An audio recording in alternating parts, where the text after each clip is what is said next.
क्योंकि साइतामा के यूनिवर्स में साइतामा के 99% विलन एक पंच में ढेर हो जाते हैं।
सिर्फ लड़ाई करी है जो मेरे से बहुत ताकतवर थे, और हर बार मैंने अपनी लिमिट्स को क्रॉस करा है। और गोकू ये भी कहता है कि मैं कितना भी ताकतवर बन जाऊँ, मैं कभी सेटिस्फाई नहीं होता हूँ, और मैं तुम्हें अच्छी लड़ाई देने वाला हूँ। मैं दूसरों की तरह नहीं हूँ, क्योंकि मैं हूँ सैयन वॉरियर।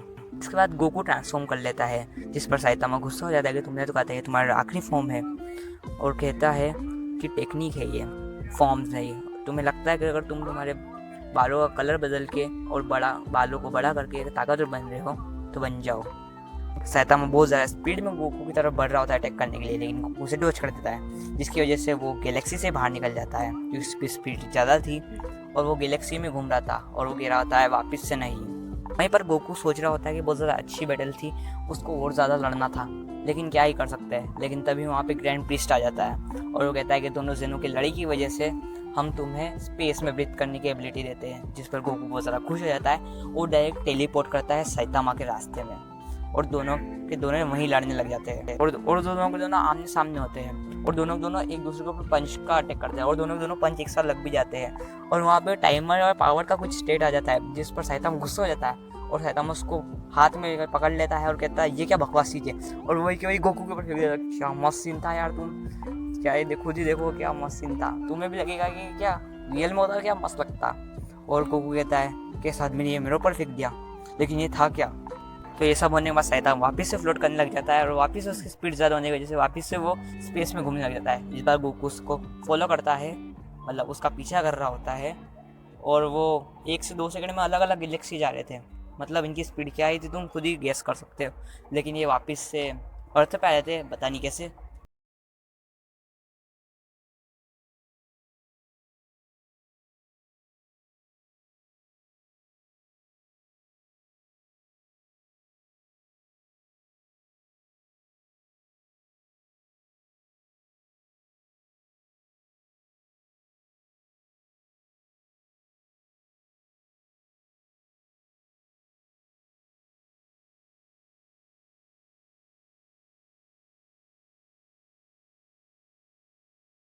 लिमिट्स क्रॉस कर देते हैं, लेकिन तभी, और ये हमेशा मेरे साथ ही कैसे होता है, हाँ सीरियसली सोच रहा होता है ये। और तभी वो कहता है कि मैं इस फाइट को पूरी तरीके से फेयर रखना चाहता हूँ, इसलिए वो डायरेक्ट गोकू के फाइनल फॉर्म पे आता है, मतलब अल्ट्रा इंस्टिंक्ट। जैसे साइतामा उस टाइम पे पूछता है जब गोकू मास्टर अल्ट्रा इंस्टिंक्ट पे होता है, वो डायरेक्ट पंच मारना चालू करता है अपने सीरियस वाले वैसे तो, लेकिन गोकू हर उस पंच को डॉज कर रहा था, और वहाँ साइतामा थोड़ा सोचने पड़ जाता है ये क्या हो रहा है। लेकिन गोकू उसे अपने पावर के बारे में बताता है कि इस टाइम पे वो बिना कुछ करे ही सारे के सारे रो अटैक्स को डॉज कर सकता है, मतलब नॉर्मल अटैक्स को डॉज कर सकता है, और उसकी बॉडी ये करती है वो नहीं करता है। तो इन सब बातों के बीच में ग्रैंड प्रीस्ट गोकू को कहते हैं कि कि तुम्हें लड़ाई बंद करनी होगी, क्योंकि तुम्हारी लड़ाई के इम्पैक्ट से पूरी तरह वर्ल्ड डिस्ट्रॉय हो रहा है, और ऊपर से दोनों के दोनों जेनो भी लड़ रहे हैं कि वर्ल्ड डिस्ट्रॉय होगा अगर उनमें से कोई ना कोई हारेगा। इसलिए गोकू साइतामा को कहता है कि हमें लड़ाई बंद करनी होगी, और वो सब बताता है कि इससे वर्ल्ड डिस्ट्रॉय हो रहा है और दोनों जेनो भी लड़ रहे हैं। साइतामा कहता है अभी तो मुझे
है। लेकिन फिर भी मुझे अगर तुम्हारे लिए कुछ सजेस्ट करना हो तो तुम ये देख सकते हो कि जैसे साकामोटो डेज फेल हो गया इंडिया के अंदर, और या फिर तुम ये भी देख सकते हो कि कुछ अंडररेटेड एनिमे है जो तुम्हें देखना चाहिए। तो तुम्हें देखना चाहिए, अगर तुम्हें देखने का मन हो। तब तक के लिए वापस से सायोनारा।